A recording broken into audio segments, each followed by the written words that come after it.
രാജാക്കാട് ഗ്രാമപഞ്ചായത്ത് 10ാം വാർഡ് വികസന സന്നദ്ധ സമിതിയുടെയും അഹല്യ ഫൗണ്ടേഷൻ കണ്ണാശുപത്രിയുടെയും സംയുക്താഭിമുഖ്യത്തിൽ സൗജന്യ നേത്ര ചികിത്സാ ക്യാമ്പ് സംഘടിപ്പിച്ചു.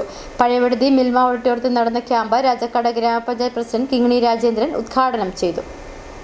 കുട്ടികളിലും പ്രായമായവരിലും നേത്രരോഗങ്ങൾ വർദ്ധിച്ചുവരുന്ന സാഹചര്യത്തിൽ തുടക്കത്തിൽ തന്നെ രോഗങ്ങൾ കണ്ടെത്തുകയും ചികിത്സിച്ച് ഭേദമാക്കുകയും ചെയ്യുക എന്ന ലക്ഷ്യത്തോടെയാണ് രാജാക്കാട് ഗ്രാമപഞ്ചായത്ത് 10ാം വാർഡ് വികസന സന്നദ്ധ സമിതിയുടെയും കേരളത്തിലെ എല്ലാ ജില്ലകളിലും ആശുപത്രികളുള്ള അഹല്യ കണ്ണാശുപത്രിയുടെയും സംയുക്ത ആഭിമുഖ്യത്തിൽ പഴയവിടുതിയിൽ നേത്ര ചികിത്സാ ക്യാമ്പ് സംഘടിപ്പിച്ചത്.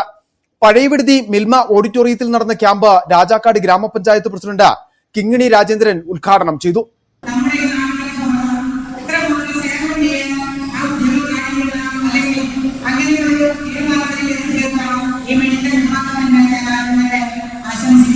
ഉദ്ഘാടന യോഗത്തിൽ ചെയർമാൻ PJ കുര്യാക്കോസ് അധ്യക്ഷത വഹിച്ചു. വാർഡ് മെമ്പർ ബിന്ദു ജീവൻകുമാർ സ്വാഗതം ആശംസിച്ചു.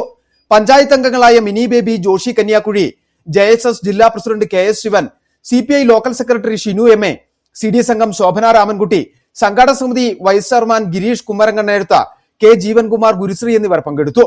പഞ്ചായത്തിന്റെ വിവിധ വാർഡുകളിൽ നിന്നുള്ള നിരവധി ആളുകളാണ് ക്യാമ്പിന്റെ സേവനം പ്രയോജനപ്പെടുത്തിയത്. City vision, Rajakkad.